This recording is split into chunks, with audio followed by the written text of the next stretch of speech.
सबसे पहले इच्छा होती है उस परम स्थान के दर्शन की जहां भगवान शिव ध्यान में स्थित है।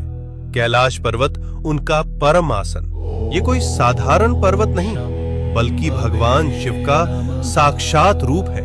इसके चरणों में है मानसरोवर, मीठे जल की पवित्रता, और राक्षस ताल, खारे जल की रहस्यपूर्ण गहराई।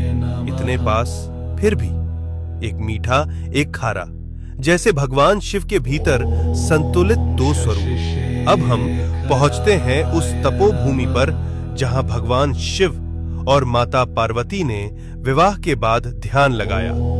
ये है आदि कैलाश, उत्तराखंड के ऊंचे हिमालय में स्थित, जहां आज भी उनकी ध्यान ऊर्जा का कंपन महसूस होता है। यही है गौरी कुंड और पार्वती सरोवर।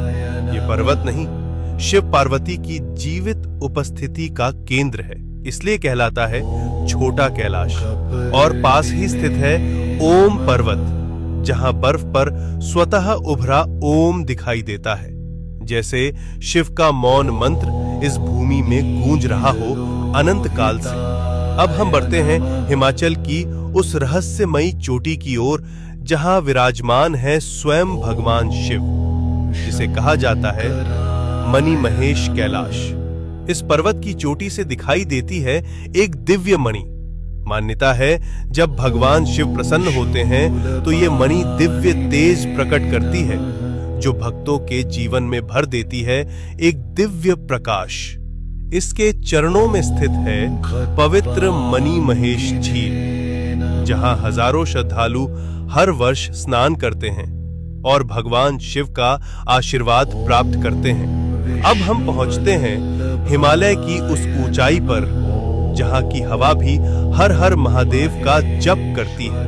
ये है श्रीखंड महादेव। यहाँ स्थित है एक भव्य प्राकृतिक शिवलिंग।